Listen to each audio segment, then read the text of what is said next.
Korban KDRT, seorang istri yang kakinya putus ditebas oleh suaminya sendiri, akhirnya pulang ke kampung halamannya di Desa Alasangkar, Buleleng, Bali.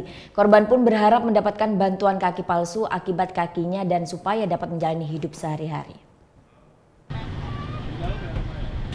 Korban Putu Karyani Selasa siang mendapatkan kunjungan dari Lembaga Perlindungan Saksi dan Korban Republik Indonesia.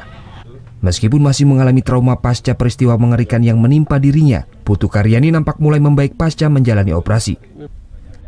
Kedatangan LPSK RI ini untuk memberikan bantuan perlindungan terhadap anak-anak Putu Karyani yang menyaksikan langsung peristiwa sang ayah menebas kaki Karyani. Laki-laki itu seolah-olah penguasa, perempuan itu tersubordinasi gitu ya. Jadi ini yang saya kira perlu promosi dari pemerintah untuk selalu melakukan penyadaran kepada masyarakat agar perlakuan kepada laki-laki maupun perempuan itu bisa setara.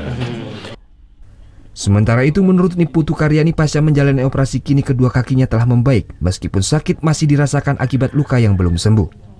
Namun korban berharap mendapatkan bantuan kaki palsu setelah dirinya sembuh. Kaki palsu sangat diperlukan Karyani untuk menjalani kehidupan sehari-hari. Karyani pun pasrah dan menyerahkan proses hukum terhadap suaminya tersebut di Kota Denpasar.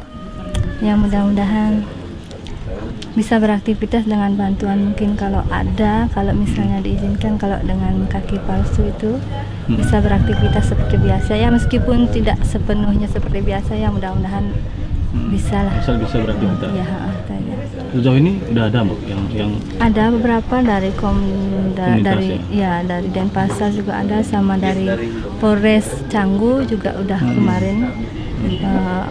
Rencananya mau menyumbangkan kaki palsu, cuman kami kan butuh waktu untuk penyembuhan yang kaki yang di kanan dulu.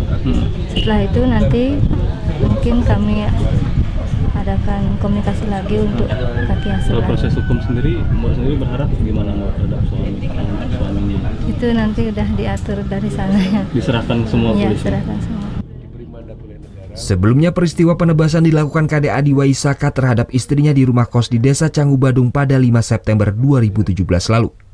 Alhasil satu kaki korban pun putus. Untuk mempertanggungjawabkan perbuatannya, tersangka KDA Adiwaisaka kini mendekam di sel Mapolres Badung. Putu Wijana melaporkan untuk NET.